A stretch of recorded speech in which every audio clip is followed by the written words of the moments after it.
Thank you all so much for stopping by. So let me tell y'all, like, it got cool real quick. So we got some good rain, some real good rain. Yesterday, I don't know. It seems like as soon as it starts to rain, the plants take off. And it is true. It's very true. But what I want to share with y'all today, really quick, because I was out here doing just doing stuff, no rhyme or reason to it. I want to share with you the beginning phases of me saving seeds for my broccoli rabe. So let's go ahead and let's get started.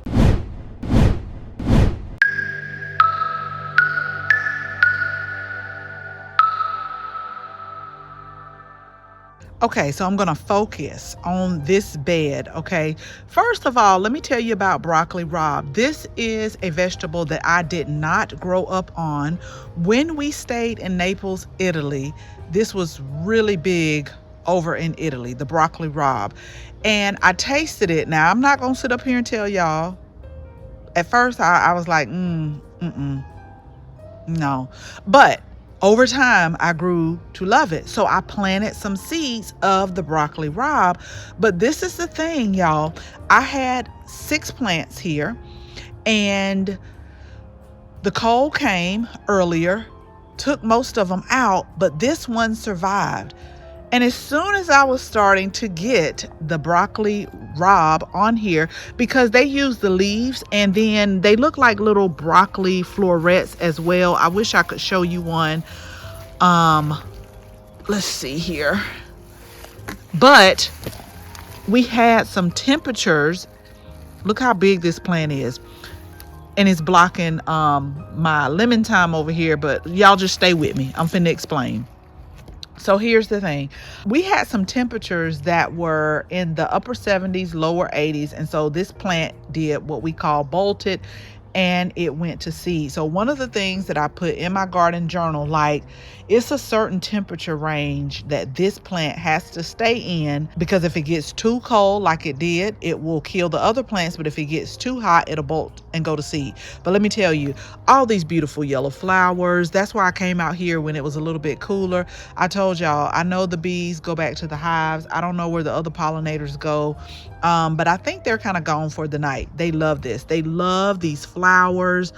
And they just love everything about it. But I specifically am keeping this plant here because I wanted to save seed. But I'm about to tell you a couple of things that you need to consider when you're saving seeds in your garden.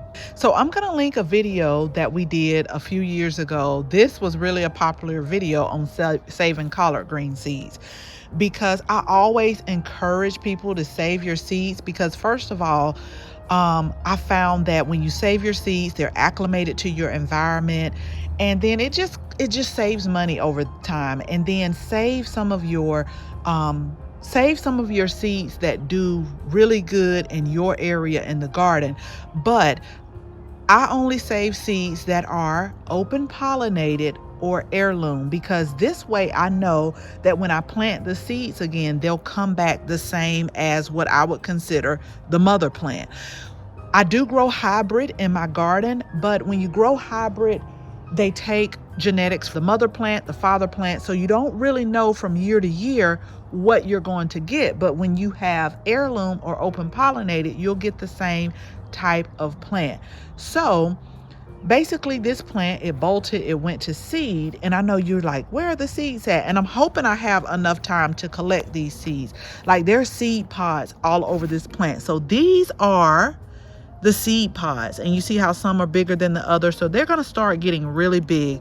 Here is one that's a little bit bigger that you may see, but these are where the seed pods are forming. All along here, they're going to start getting bigger. You're going to start seeing the seeds in here. And this is so amazing. Like, this is one plant, but do y'all see all of these seed pods that are coming onto this plant? But this is the thing, like, you have to tell yourself, it's going to have to occupy this space right here. So you have to ask yourself, do I have enough time and do I have enough space for this plant to occupy this area? since we're moving, I'm not really planning a whole lot, so I do have the space. Because what I like to do is I like for these seed pods to go ahead and get big. I like for them to get mature. I actually like for them to go ahead and brown, which is like dry out on the plant. And then I will come in and I will cut the stalks off, the long stalks. I'll come cut the stalks off, and then I will put them like in a brown paper bag until I'm really ready to process them and harvest them and save them, label them, put them in the seed envelopes, which for me, sometimes it takes a little bit longer than I anticipate. But I just wanted to show you the process of when you start to save seeds, like how it looks on the broccoli rabe.